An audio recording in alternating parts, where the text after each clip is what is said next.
Hola, bienvenidos a Contrapunto, a un episodio especial de Contrapunto. En este episodio vamos a tratar un tema que es bastante, o que ha estado sonando bastante. Va a ser un tema solamente enfocado a recesión tanto en Estados Unidos como en México. Y para eso tengo a una invitada bastante especial, se llama Julieta Pola. Julieta es economista, es directora para LATAM de una firma de análisis y consultoría en Nueva York. Y pues junto con ella vamos a intentar desmenuzar pues el aspecto económico de la recesión, dónde estamos parados, hacia dónde vamos. Y pues nada, mil gracias Julieta por acompañarnos. Luis, gracias por invitarme y feliz de platicar un poquito de esto que hemos estado todos siguiendo. Sí, claro. Entonces, bueno, empezaré con lo básico, ¿no? Antes de hablar de si estamos en una recesión o no, primero pues, yo creo que hay que definirla. ¿Qué es una recesión? ¿No? El común o lo común es hablar de dos trimestres negativos de contracción económica. La verdad es que no me gusta ese término porque pues, a veces no se cumple. Es un término que además no está escrito en ningún lado. Si volteamos a ver, por ejemplo, la última recesión que vivió Estados Unidos, fue una recesión que duró 2 meses, ni siquiera duró un trimestre, entonces técnicamente, o sea, bajo esa métrica, bajo esa definición de 2 trimestres consecutivos, pues, técnicamente no hubo recesión. Entonces, ¿cómo definirías una recesión a nivel general? O si estás de acuerdo con ese término de 2 trimestres consecutivos, ¿por qué estarías de acuerdo con eso? Ok, hay varias maneras de pensar en una recesión. Tal vez lo que podemos hacer es empezar desde el concepto, ¿no? El concepto de Producto Interno Bruto, ¿no? Porque de ahí se genera esta idea de una recesión. Em, el Producto Interno Bruto se genera con ciertas variables. Las variables tú las conoces muy bien, es consumo, es inversión, es gasto gubernamental y exportaciones netas. Entonces, básicamente lo que ocurre en una recesión es que los indicadores, o sea, todas estas variables, tienen una serie de indicadores que nos dicen dónde están en un momento del ciclo económico y, eh, y digamos que el output de la fórmula es el Producto Interno Bruto. Y entonces, lo que está pasando ahorita, por ejemplo, en México, o lo que pasó el último trimestre en 2024, fue que el Producto Interno Bruto, o sea, el resultado de esta fórmula, fue negativo en comparación al trimestre anterior, ¿no? El Producto Interno Bruto cayó 0,6 por ciento del PIB, Ujú. y entonces lo que tienes es que debajo de la capa, ¿no? Debajo de esta fórmula, tienes un montón de indicadores que en el mundo real se traducen como menos empleos, menos actividad económica, menos exportaciones, menos inversión. Y eso es básicamente una recesión. Ahora, ¿qué, ¿cuál es el número mágico? Creo que ahí es donde vienen las preguntas eh, de realmente cómo nos ponemos de acuerdo en cuál es ese número mágico. Claro. No, a ver, sí, o sea, sí, definitivamente no creo que haya un número mágico, no es nada más decir, ah, sí, cayó 0,5 y entonces ya estamos en una recesión, sino más bien es algo más holístico, más, o sea, que no tiene como reglas escritas en piedra, ¿no? Y en el caso de Estados Unidos hay un comité de economistas que se encarga de decir, a ver, la recesión empezó aquí y terminó acá, ¿no? O sea, no es algo mecánico, ¿no? En el caso de México hasta hace poco no teníamos un comité para fechar los ciclos económicos. Nace apenas tendrá como 7 u 8 años, pero también es un comité que se reúne periódicamente y dice, a ver, la economía está así, sí estamos en recesión, no estamos en recesión. Y es más bien o sea, como lo define este organismo en Estados Unidos, el NBER, ¿no? En español, digamos, eh, es, digamos que una caída generalizada de los distintos componentes de esa fórmula que mencionabas: consumo, inversión, exportaciones netas, etcétera, etcétera, ¿no? Entonces, es una contracción generalizada de la actividad económica. Puede haber una contracción en uno de sus factores o en uno de esas variables, pero eso no necesariamente implica que estamos en una recesión, ¿no? Tiene que ser como algo generalizado, ¿no? Generalizado, pero bueno, sí, y nuevamente creo que algo bien interesante sobre las recesiones es que todas son diferentes y cuando las estás estudiando, Un poco en lo que te concentras es en ver dónde está lo diferente, ¿no? O sea, todo es, como dices tú, es una contracción de la actividad económica y bajo esta serie de variables, pero realmente lo que hablas de las juntas, el ENVER, que es el National Bureau de Economic Research, em, la manera en que catalogan una recesión es como en el post, ¿no? ¿Qué pasó? O sea, ya pasada ya pasado el gap o el bachecito, se sientan y platican, oye, eso sí fue o no fue una recesión. Hay algunas reglas, por ahí tienes la de Estados Unidos, que es el SAM Rule, no sé si la has visto, que tiene que Sí, ver sí. con el average, Sí, con el con promedio de los empleos de los últimos 3 meses, ¿no? Y va su promedio móvil y se tiene que cruzar cierto nivel, ¿no? Sí, sí. Entonces, un poco, esto es y creo que es bien interesante y muy importante que platiquemos al respecto, porque es algo que los economistas parece que tenemos todo grabado en piedra, y no es así, ¿no? Hay una evolución continua de la ciencia, y parte de eso es cómo encontramos nuevos métodos o nuevas fórmulas que nos ayudan a explicar la realidad, ¿no? Que Exacto. de eso se trata la ciencia. Exacto. Que el mismo Sam Rule Ujú, había predicho las últimas 10 recesiones. Y ujú. esta última fue un como falso positivo, ¿no? O sea, la última vez que el Sam Rule dice, ya estamos, vamos en una recesión, pues resulta que no, ¿no? Resulta que entramos, o sea, se detona el Sam Rule y después como que pues sí, o sea, regresa otra vez a la normalidad y no caemos en esa recesión. O sea, incluso entonces los modelos económicos, pues muchas veces o sea, te dan señales equivocadas, por lo mismo que es un modelo, ¿no? Al final del día es una reducción de la realidad y pues no necesariamente la capta en su totalidad o toda la esencia, ¿no? Simplemente son algunas señales en las que te puedes ir basando para llegar a conclusiones, pero no necesariamente siempre son correctas, ¿no? Totalmente. Vamos a un caso, o sea, de los ejemplos de los que estamos hablando ahorita, ¿no? Técnicamente, yo te puedo, o sea, muchos de nosotros ya pensábamos que México ya había caído en recesión técnica. O sea, Sí, claro. varios bancos dijeron, ¿no? Seguramente el primer trimestre de 2025 o sea, el consenso era un decrecimiento como por ahí de 0,4%. Y bueno, sorprendió el alza a 0,2%. O sea, se quedaron como en el filito.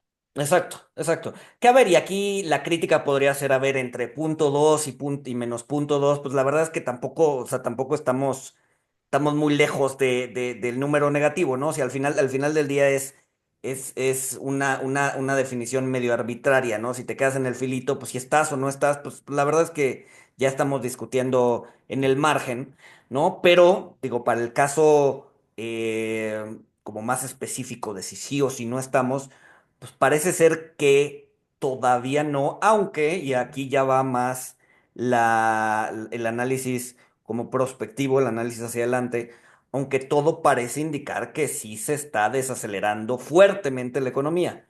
¿Vamos a caer en la recesión o no? Creo que, o sea, eso es una discusión válida, pero lo que sí podemos asegurar hoy es que tanto la economía de Estados Unidos como la economía de México se están desacelerando. Y una desaceleración, pues en el peor de los casos, terminas en una recesión, ¿no? O sea, digamos que es el siguiente paso natural, ¿no? Que si la desaceleración se te sale de las manos, pues terminas en una recesión, ¿no? Claro, creo que tal vez aquí es una buena idea entrar en detalle de cómo funciona el ciclo económico. Ok. Entonces, ¿no? Vamos, porque como dices tú, es como el paso natural, es es de recesión, em, es desaceleración, luego recesión, luego tienes el pico, o sea, la recuperación y luego tienes el pico y luego otra vez la caída. Entonces, esto digamos que es el estado natural de la economía, ¿no? Vamos en fases. Y eso es lo que esperarías ahorita, viendo cómo se están perfilando las métricas, pero sobre todo viendo los factores exógenos de la fórmula, ¿no? O Ok. sea, regresamos a tu fórmula es Producto Interno Bruto es igual a consumo, inversión gubernamental y exportaciones netas. Pero lo que estás dejando cuando tienes esta fórmula, esta es una fórmula matemática, lo que estás dejando afuera son todas las pequeñas variables que tienen más que ver con política que realmente con economía, que empiezan a mover la balanza. Y creo que el caso que tenemos hoy en día es fascinante, porque tenemos tres países, Norteamérica, donde el elemento o los elementos claves que han venido a desacelerar las economías han sido políticos, mayormente, ¿no? Entonces, el año pasado tuvimos elección tanto en México como en Estados Unidos y Canadá la tuvo ayer. Entonces, eso te da un poco de, como de complejidad, ¿no? Sí, Que los claro. modelos nunca son perfectos. Sí, o sea, un poco lo que estás diciendo es, esto que estamos viviendo ahorita no necesariamente es natural del ciclo, o sea, no es una desaceleración natural del ciclo, sino más bien es una desaceleración, como tú dices, por factores exógenos, por factores externos a la dinámica natural de la economía, ¿no? Y a ver, y creo que una forma de ver eso y una forma de corroborar que eso es cierto, es que en diciembre, incluso en enero, incluso en febrero, todas las encuestas te decían Estados Unidos, no México, pero por lo menos Estados Unidos no se está desacelerando. Estados Unidos sigue en esta idea de no landing. Por lo menos ese era por lo menos el 30 o el 35% de los analistas pensaban que no que no iba a haber una desaceleración. Otro tanto más pensaba, ok, sí puede venir una desaceleración, pero casi nadie estaba hablando de recesiones, ¿no? O sea, entonces, una recesión no aparece de la nada si creemos bueno, no si queremos, más bien si le damos seguimiento al ciclo natural. El ciclo natural pues, tiene fases, ¿no? Y vamos pasando por esas fases. Muy similar, o más bien lo que está pasando ahorita es muy similar a lo que pasó en 2020. La economía estaba bien, pero decidimos bajar el switch, ¿no? Bajamos el switch, apagamos la economía y pues sí, la economía estaba en su ciclo y de repente la tiramos, ¿no? 20%, ¿no? Algo similar, aunque en menos, en menor tamaño está sucediendo hoy. Hoy es una especie de desaceleración autoinfligida más que una desaceleración del ciclo económico per se, ¿no? Un mini choque. Ujú, ¿No? Lo que llamabas, o sea, lo que pasó en 2020 fue un gran choque. Sobre todo, hay que entender que hay dos dinámicas, hay dos fuerzas trabajando juntas. Una es la demanda y otra es la oferta. En 2020, normalmente, históricamente, las recesiones han venido por choques a la demanda, ¿no? O sea, la gente, al consumidor, como que sí, a ese lado de las fuerzas. ujú, En 2020 el choque fue un choque a la oferta, ¿no? Lo que pasó es algo parecido a lo que está pasando ahorita, pero ahorita, como dices tú, este es autoinfligido. En 2020 fue más bien que con la pandemia hubo necesidad de cerrar, em, bueno, el comercio global hasta cierto punto porque se cerraron fábricas, dejó de, dejó de haber los flujos de bienes que normalmente están dándole la vuelta al mundo y están yendo de un lugar al otro, ¿no? ujú. Sí, y ahorita ese choque viene por el tema de guerra comercial. Las cosas estaban bien, pero Trump decide que pues no están bien, están mal pues empieza a caer el tema comercial y la confianza, ¿no? Independientemente de si los aranceles entran o no en vigor, pues el simple hecho de decir, a ver, las reglas del juego eran estas pero te las voy a cambiar y todavía no sabes cuáles son, ¿no? Es decir, todavía no tienes claras esas reglas del juego, pues eso genera incertidumbre, ¿no? Y si querías desplegar CAPEX, si querías desplegar inversiones en los siguientes 6 meses, dices, a ver, si no conozco las reglas del juego, no me voy a aventar a invertir o a desplegar ese CAPEX, mejor me espero. No quiere decir que no vaya a suceder, simplemente no lo voy a hacer hoy, no tengo prisa, lo hago en 6 meses. ¿No? Y eso pues obviamente ralentiza todo, ¿no? Ralentiza inversión, ralentiza consumo, ralentiza, ¿no? Algo que mencionábamos antes de empezar era el tema de las exportaciones netas, que creo que eso en cierta medida, tanto en Estados Unidos como en México, maquillan un poco el dato que vimos hoy. Ojo, esto lo estamos grabando el 30 de abril, ¿no? Donde vimos el primer dato del PIB tanto de México como de Estados Unidos del primer trimestre. Maquillan un poquito ese dato en el sentido de que creo que hay cierta contaminación eh, tanto importaciones como exportaciones en Estados Unidos y en México, un poco porque los agentes económicos se buscan adelantar a la imposición de aranceles, ¿no? Es decir, tenías los datos, yo no los tengo ahorita en la cabeza, pero tenías ahorita los datos de importación y exportación, no sé si no los puedas platicar, y ya de Sí, ahí claro. seguimos la conversación. Por supuesto, sí, mira, es súper interesante porque nosotros ya lo estábamos viendo en enero, cómo hay un spike en el déficit de comercial de Estados Unidos, empiezan a importar muchísimo porque se dan cuenta que si no lo hacen en ese momento, el cambio a las reglas les va a generar las confusiones que después ocurrieron y que, por cierto, la gente en la frontera de México lo sabe muy bien porque se quedaron camiones ahí por días, hubo que alojar bienes por temporadas, etcétera, etcétera. Pero bueno, el punto es que las importaciones a Estados Unidos se aceleraron justamente porque los exportadores de otros países, ejemplo México o China, decidieron que necesitaban enviar tan pronto como fuera posible para poder adelantarse a las nuevas reglas y por su parte los importadores en Estados Unidos empezaron a construir stock, ¿no? O sea, están almacenando cosas como para poder un poco sobrellevar el primer golpe en lo que deciden quién va a pagar por los aranceles y, y qué nivel de arancel va a haber, ¿no? Porque ahorita tenemos un arancel general del 10% excepto para China. México está pagando 25 para cosas que no están bajo USMCA, 15 más o menos en autos, Ujú, dado el contenido regional. Y entonces, bueno, tienes esto mezcla, ¿no? Que por cierto va a seguir cambiando porque en Estados Unidos hay una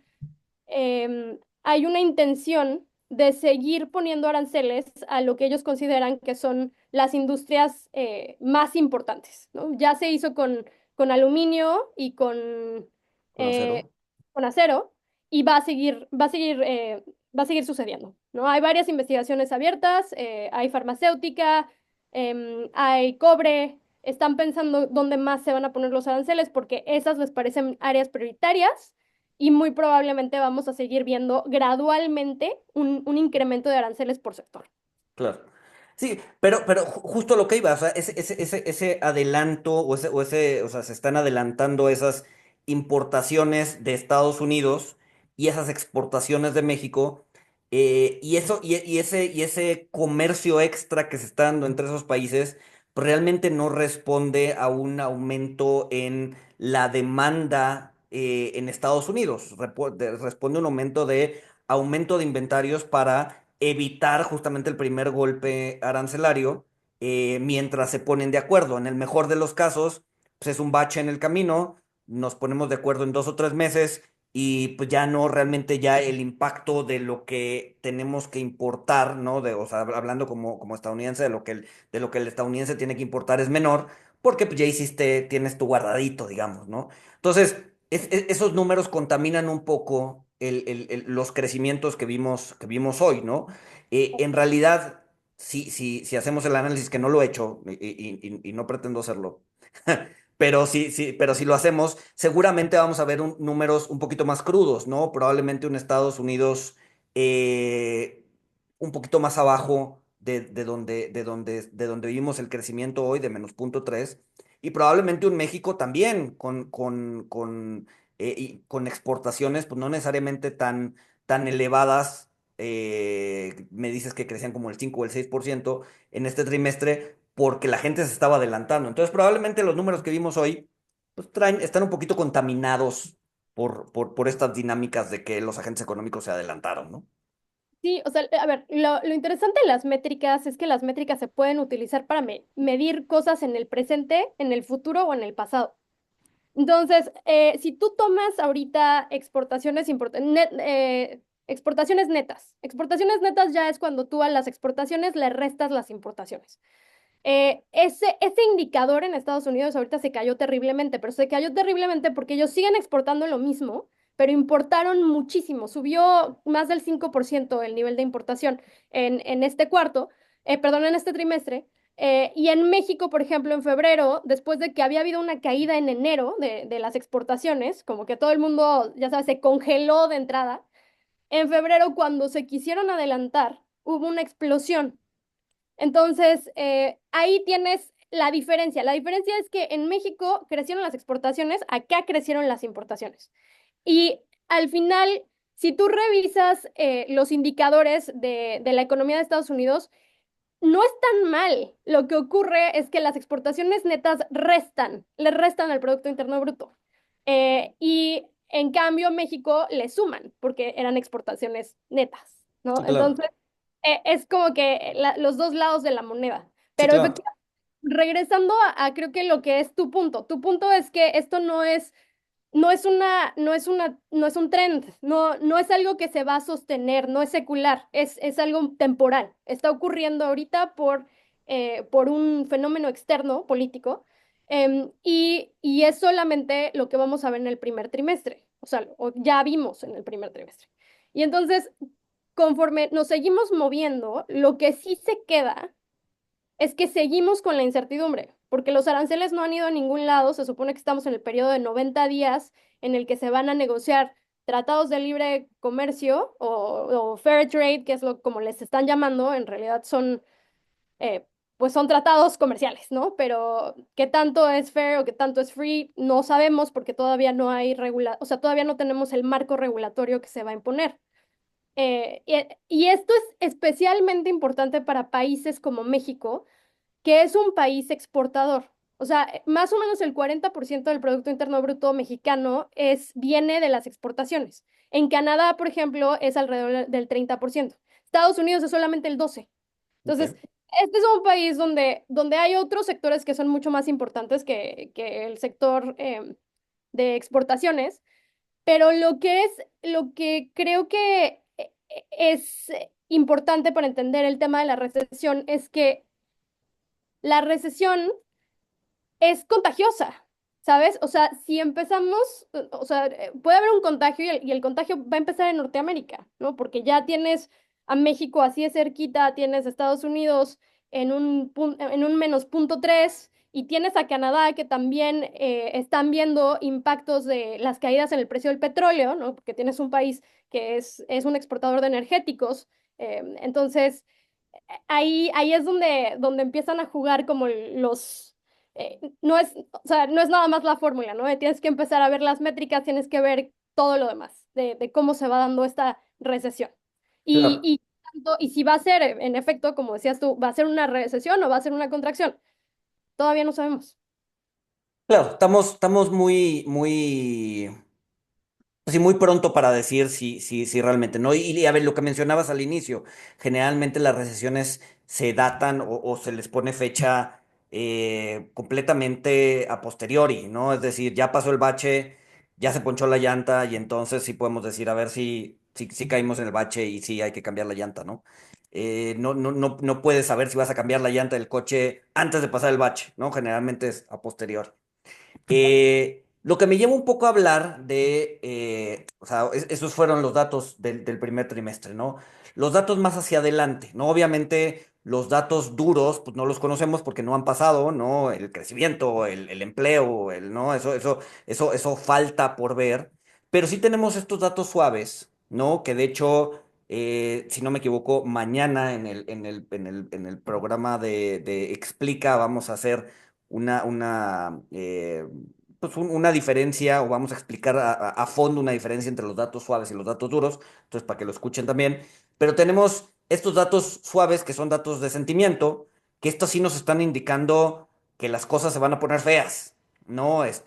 Los PMIs, los ISMs, las encuestas del consumidor, no sé, las expectativas de inflación sí te están diciendo, oye, aguas. Lo que los agentes económicos están pensando hoy es que vienen 6, 12 meses bien complicados, ¿no? Y muchas veces estos datos suaves, estas expectativas, se terminan volviendo realidad. No estoy diciendo que siempre pase, ¿no? Hay veces que los datos suaves se exageran demasiado, tanto para arriba como para abajo, y resulta que las cosas no suceden como los agentes económicos piensan que van a suceder, y es un problema de los datos suaves. Pero muchas veces sí, ¿no? Muchas veces se convierten, o sea, es una profecía autocumplida, ¿no? Y resulta que, pues sí viene esa desaceleración que están, o esa recesión que los datos suaves sí están marcando, ¿no? Entonces, ¿qué nos están diciendo los datos suaves hoy? Pues que los agentes económicos no están positivos respecto a lo que viene, ¿no? Ni en México ni en Estados Unidos. Sí, ni en Canadá. Los PMIs están abajo de 50, para todos, para los tres países. Entonces, sí, básicamente lo que, sí, lo que dices es los PMIs, que son un montón de encuestas que se hacen y mañana seguramente lo vas a explicar mejor que yo, pero que se les hace a la gente que está en la economía real, ¿no? En las fábricas, en las industrias, a los managers, se les pregunta cómo ven sus actividades hacia el futuro, en términos de compra de inventario, de producción, etcétera, etcétera. Y ahí es donde te das una idea de si realmente podemos pensar que va a haber una economía expansiva, ¿no? Que quiere decir que va a haber crecimiento, o si vas a tener una economía eh, contractiva, esa es la Sí, sí, palabra, ¿no? sí, contrayéndose, pues. Sí, o se va a contraer. Perdónenme, a veces pocheo. ¿Qué les puedo yo decir? Pero bueno, el punto es que sí, efectivamente, los indicadores suaves nos están diciendo aguas. Creo que el de inflación es muy importante pensar en él, porque ese nos va a decir también a dónde va la política monetaria, y ese es elemental para pensar en si va a haber crecimiento o no, más en el plazo medio. México ahorita está recortando tasas porque han tenido tasas altísimas por un buen rato, entonces creo que están en 9, ¿no? Nueve Ahorita. por ciento. Tienes a 9% la tasa, la expectativa es que llegue a 8, pero si empezamos a importar inflación, que es una posibilidad, muy probablemente el banco tenga que sostener la tasa, ¿no? No sé en cuánto, porque tampoco sabemos en qué momento. Ujú, Y ahí a lo mejor, ahí también, como dices tú, esto es una profecía autocumplida. Como la inflación, y podrás tú explicar un poquito más al respecto, pero la idea de la inflación es que se empieza a encuestar a los bancos, y los bancos dicen, no, pues yo espero que haya una inflación o que haya un aumento en los precios de la canasta básica o del CPI, de X. Y ese X, a veces, el banco lo quiere tener el Banco de México, en su caso, lo tiene entre 2 y 3%, 2 y 4, sí. 2 y 4, Ujú. entre 2 y 4%, pero eso depende mucho de las tasas de interés y de cómo se ve la economía.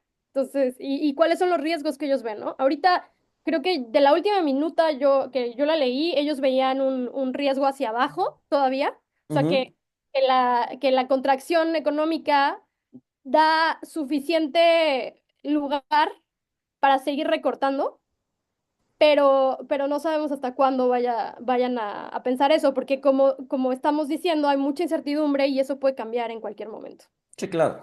Sí, ahorita yo creo que el Banco de México está. A ver, acuérdense que el Banco de México es un poco distinto a la Fed. La Fed sí tiene dos mandatos, ¿no? La Fed sí tiene el mandato de precios y el mandato de crecimiento. El Banco de México no. El Banco de México solamente tiene el mandato de precios, de mantener la inflación estable. Y en ese sentido, creo que están usando esa desaceleración económica que estamos viendo como pretexto para bajar las tasas. Es decir, no están bajando las tasas para apoyar a la economía, porque ese no es su mandato, ¿no? Su mandato son los precios. Y como decías, vienen de un periodo de tasas altas. Tienes una inflación que todavía no se te ha salido de ese 4%. Tienes expectativas todavía relativamente ancladas, y además la economía te está dando un regalo que se está desacelerando, y ante la desaceleración pues generalmente hay menos presiones inflacionarias, y por lo tanto lo están usando de pretexto para recortar la tasa, pues de manera agresiva, ¿no? La siguiente junta es a finales de mayo, probablemente veamos otros 50 puntos base de recorte para llevarlo a 8,5, y probablemente el año cierre hasta por debajo de 8, ¿no? Entonces, Pero eso es distinto a la Fed, ¿no? La Fed sí tiene ese doble mandato y hoy por hoy está en una posición bien complicada porque por un lado tienes una economía desacelerándose, y por otro lado, tienes una inflación que no se termina de amarrar alrededor de ese 2%. De hecho, lo vimos hoy en los datos del PCE, ¿no? Al final del día, acuérdense que la Fed no voltea a ver el CPI, la Fed voltea a ver la inflación que ellos llaman de PCE, de Personal Consumption, y está la parte core del PCI pues creció 3.5%, contrario al trimestre pasado que creció 2.6%. Y el PCE Core mes a mes o el de año tras año creció o está en 2.6, por encima de ese 2%. Entonces, a lo que voy es que tienes una Fed, yo creo que nerviosa, porque tienes a los dos indicadores que ellos siguen moviéndose de manera encontrada, ¿no? Crecimiento para abajo, inflación para arriba, y no tienen herramientas para combatir ese escenario, ¿no? Que es un escenario de esta inflación. ¿No? Si subes la tasa, pues obviamente combates la inflación, pero le pegas al crecimiento. Si bajas la tasa, entonces combates la desaceleración, pero le pegas a la inflación. Entonces, yo creo que la Fed, si sigue esa disyuntiva o esos movimientos encontrados de inflación y crecimiento, pues va a tener que tomar una decisión y a mi parecer yo creo que va a terminar eligiendo inflación, combatir la inflación. Es decir, mantener tasas estables o incluso, si ven que se les despega un poquito, subir tasas, ¿no? Creo que tienen muy presente lo que sucedió en los setentas y en los ochentas con Miller se me fue el nombre, con Volcker, ¿no? En términos de manejo de inflación, ¿no? Miller muy malo, bajando la tasa antes de tiempo, la inflación se le dispara otra vez, Volcker teniendo que subir tasas al 15% pues sí, para obviamente tirar la economía y que la inflación se controle otra vez. Entonces yo creo que no quieren caer en esa trampa, ¿no? Y creo que es bien, creo que es una posición bastante válida y yo creo que eventualmente van a escoger inflación. Y eso puede recrudecer el tema de crecimiento, ¿no? El tema recesivo. A ver, pero entonces, ¿tú crees, o sea, tú en este punto ves más preocupante lo que está manejando la Fed que lo que tiene el Banco de México? Porque se ve más cerca la estanflación en México que acá, ¿no? Yo creo que la Fed la tiene más complicada. Yo creo que la Fed la tiene más complicada. La inflación en México, pues está, a ver, los datos de inflación están relativamente contenidos, ¿no? Abajo de ese 4%, que si bien Banxico ha dicho, a ver, el 4% no es el ideal, nosotros queremos el 3% porque es la meta puntual, etcétera, etcétera, pero el 4% sigue siendo aceptable.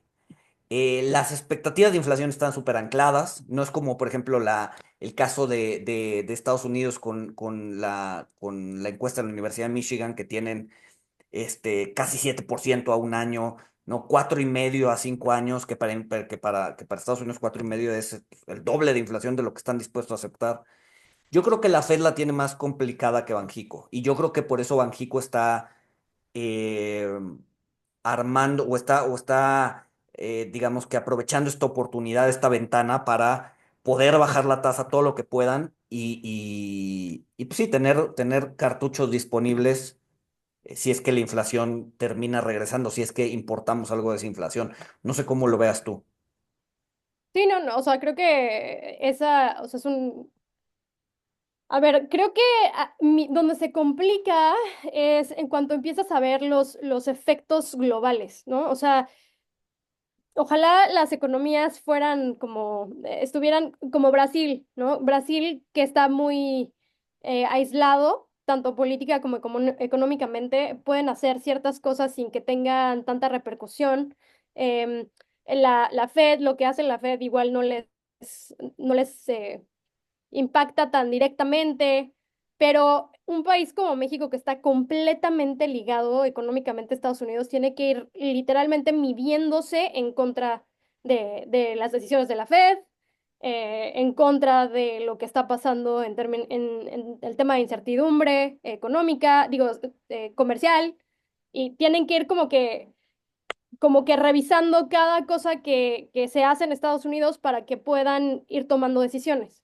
Entonces, la parte de que dices tú que van a seguir cortando tasas, yo creo que sí, o sea, evidentemente la economía no está bien, todavía no se ve para cuándo va a haber un incremento a la inversión, ¿no? La inversión se empezó a caer el año pasado porque dejaste de tener el gasto gubernamental en los proyectos clave de López Obrador y empezaste además a tener este recorte para llegar a los déficits que quiere Claudia Sheinbaum, ¿no? Que quieres bajar el déficit en X cantidad, ¿no? Estaban en 5,9, creo que lo quieren bajar a 3,8. Entonces, tienes ahí, ¿no? Varios retos con los que tienes que lidiar. Entonces, realmente no se ve de dónde va a venir la inversión y cómo vas a recuperar la actividad económica, ¿no? Parte o lo que se ha venido repitiendo, el otro día te estaba escuchando decir que el nearshoring ¿Está en coma? está en coma, exacto. Me hizo mucha gracia, pero creo que la pregunta es ¿hasta cuándo? ¿No? ¿Hasta cuándo se queda en coma? Porque mientras tengas esta incertidumbre, la inversión se ve difícil que llegue, ¿no? Entonces, Sí. igual, sí, el Banco de México no tiene esa presión de dónde va a venir la actividad económica, entonces, coincido contigo, tienen mucha más libertad para reducir las tasas. Exacto, ¿no? Y el hecho de que no tengan ese doble mandato, pues les abre la puerta, ¿no? Al final del día, pues sí, al final del día, pues nada más tienen que preocuparse por el tema de la inflación y el crecimiento, pues ya se es bronca de alguien más, ¿no? Pero la Fed no, la Fed sí tiene ese doble mandato. Y sí, las variables sí te están moviendo, digamos, de manera encontrada, y ahí yo creo que la Fed sí se pone nerviosa. Eh, entonces, bueno, ¿dónde estamos parados? Es que además es bien difícil, contrario a otras épocas, digo, tú también ya tienes rato haciendo análisis económico, contrario a otras épocas, es bien difícil estar intentando pronosticar hacia adelante. La visibilidad es poca. eh, Generalmente los modelos, a ver, cualquier modelo, no solamente el modelo económico, el modelo estadístico, el modelo matemático, el modelo lo que sea, cuando se trata de predecir, pues, generalmente funcionan siempre y cuando las cosas no cambien mucho, ¿no? Digamos que si entre el periodo A y el periodo B las cosas no cambian mucho, pues, tienes un buen modelo predictivo. Pero si las cosas te están cambiando constantemente, si hay cambios estructurales constantemente pegándole a tu modelo, pues tu modelo no sirve para nada, ¿no? Y creo que estamos creo que estamos ahí ahorita, ¿no? En un momento de muchísimo ruido, en un momento en donde sí se están dando varios cambios estructurales. A ver, desde la pandemia, ese fue un cambio estructural importantísimo. Y los modelos pues han dejado medio de funcionar o hay que hacerle... ¿Qué atrevido ¿Mande? de decir, qué atrevido de ti decir, no sirven para nada? No, bueno, no es que no sirvan para nada, pero han perdido algo de su poder, ¿no? A ver, tú eres matemático, ¿no? Entonces, Sí. igual y tú sabes de esto. Hay por ahí nuevos modelos que se están desarrollando en el Instituto Santa Fe Ujú, de complejidad económica. Entonces, ya no utilizan, ¿sabes? Las regresiones, ¿no? Que es el arma favorita de los economistas. Eh, utilizan matrices muy grandes de ajá, posibilidades. Se ve un poquito más como eh, o sea, se ven un poquito más como, ok, probemos todas las probabilidades que hay. ujú, Entonces, parece que esos modelos están funcionando, o sea, un poquito mejor. Hay por ahí un paper, ahorita no recuerdo el nombre de la autora, es una autora, que hablaba justo de la recesión en el Reino Unido. Entonces, ella utiliza toda la data o sea, todas las métricas, básicamente, para poder medir, ¿no? Cómo va a estar el golpe para la economía del Reino Unido durante el COVID. ok. Entonces, un poco decir, o sea, hay otros modelos, ya se están haciendo otras cosas, a lo No, mejor todos. sí, no, sí, o sea, a lo que voy es que hay que adaptarnos a la nueva realidad, ¿no? O sea, ya en el momento en el momento en el que el pasado deja de ser como consistente con el presente, pues hay que buscar otras formas de modelar de modelar la realidad. Y probablemente, a ver, yo no conozco ese paper, estaría buenísimo que pues, una vez que salga el video nos los compartas ahí en los comentarios para Ah, sí, echarle sí, un ojo, el link. Pero sí, a lo que voy es, no estoy diciendo que los modelos no funcionen, simplemente creo que hay que hacerles no los ajustes necesarios para reflejar que ya hubo cambios estructurales, que estamos viviendo una época de mucho ruido y que probablemente ahorita, hoy, ¿no? Que la economía y los mercados funcionan a través de tweets, ¿no? De Trump, ¿no? Mientras está, no sé, sentado comiéndose un McDonald's o lo que sea, pues eso es difícil capturarlo en un modelo, ¿no? totalmente, porque no es matemático. Y es cuando regresamos a la parte de, estas son variables externas que son muy difíciles de capturar en lo que tú muy bien describes, ¿no? Los modelos económicos hasta la fecha son un intento de simplificar la realidad. Tratamos hasta donde podemos de darle o sea, darle a las variables un poco de sentido, o más bien de hacer que el mundo haga sentido a través de las variables, pero a veces o sea, la realidad Sí, sí, supera eso.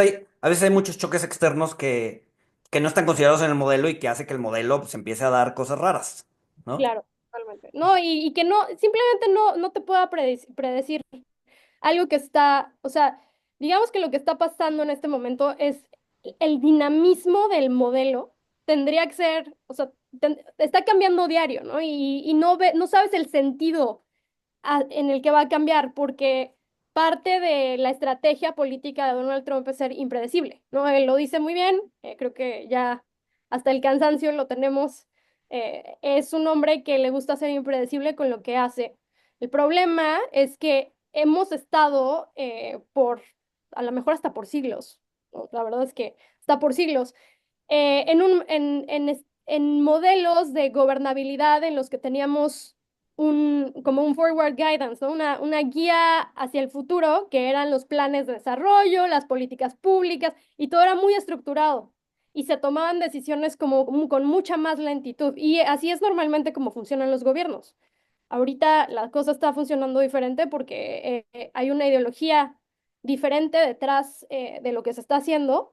Y bueno, ya veremos en qué resulta, ¿no? Obviamente, y en lo que sí estoy totalmente de acuerdo contigo es que está cambiando, o sea, sí hay un cambio estructural, ¿no? Esto está logrando un cambio estructural y además está construyendo sobre lo que fue Trump 1.0, ¿no? Porque vimos algo similar a mucha menor escala con las aranceles que se le pusieron a China, con la guerra comercial 1.0 en ese momento y la renegociación de NAFTA, su transformación en el TEMEC. Sí, sí, sí. No, y es bien interesante porque ese cambio estructural además viene con pues, con confusión por parte de los analistas que analizan esos mercados y que están metidos en esos mercados. Porque, como dices, estaban acostumbrados a que la política llegaba hasta cierto piso y de ahí abajo, o sea, ya no bajaba de ahí, ¿sabes? O sea, había límites que no se rompían y ahorita están rompiendo. No, me acuerdo perfecto en la pandemia, ¿no? Después de que Estados Unidos tenía 40 años de no observar inflaciones importantes, a los analistas de Estados Unidos les costaba trabajo entender o hacer la diferencia entre un crecimiento nominal y un crecimiento real. Decían, oye, a ver, sí, las ventas crecieron 9% este año, pero si las deflactas, si les quitas la inflación, en realidad crecieron cero y les volaba la cabeza. Porque decían, ¿cómo puede ser posible, no? Inflación es disruptiva, que para el latinoamericano es el pan de todos los días. No es, o sea, ve la variable real, no veas la variable nominal, porque la inflación pues tiende a ser disruptiva, ¿no? Pero después ¿Mandé? Perdón, es que me recordaste, el instrumento de Banco de México para invertir, que no son los CETES, es el que está controlado para inflación. Ah, sí, sí, sí, tienes los BEPAs, ¿no? Ajá, En donde el BEPA de 182 días sí tiene una protección inflacionaria, ¿no? pero Brasil Este, es la misma historia, Argentina, o sea, tienes todos. Argentina, mismo caso, ¿no? El latinoamericano, ya, o sea, ya sabemos cómo es la inflación y ya sabemos cómo es la política bananera. Y lo que está haciendo Trump, pues no nos, o sea, dice, pues o sea, ya es la latinoamericanización de Estados Unidos. No, o sea, nos cuesta menos trabajo entenderlo, pero ahorita ves analistas financieros, económicos de Estados Unidos y les quitaron el piso, ¿no? No, o sea, no terminan de entender cuál es el nuevo piso, hacia dónde va esta política, ¿no? Entonces, La debilidad del dólar es lo que sí es viene, que bien es interesante. súper interesante. ¿Con qué concluimos, Julieta? ¿Estamos en una recesión? ¿No estamos en una recesión? ¿Vamos hacia una recesión?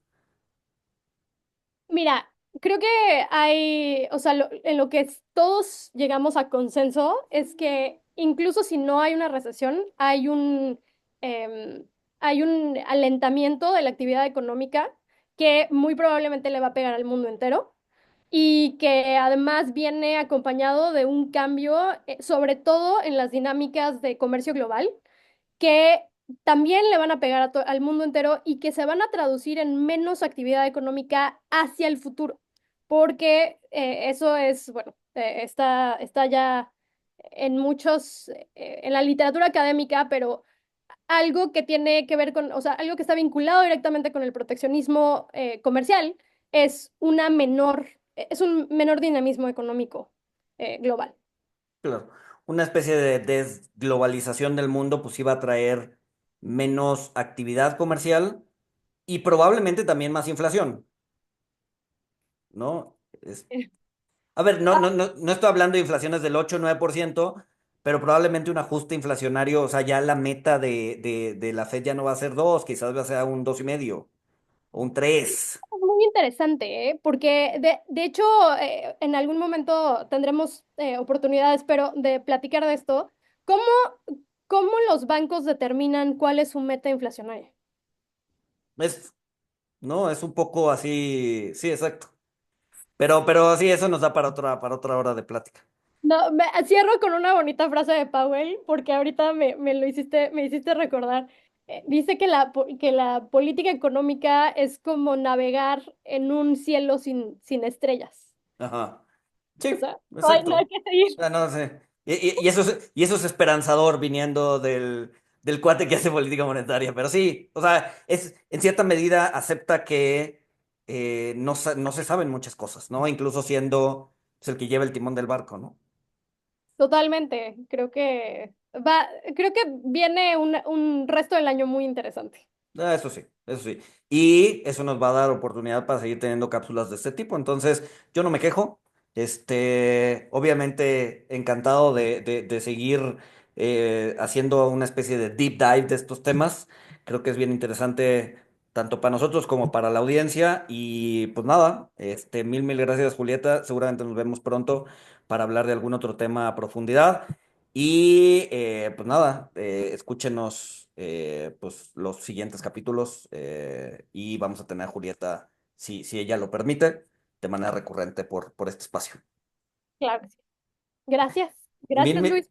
Me gustó platicar contigo. mil gracias, Julieta, y nos escuchamos pronto. Saludos.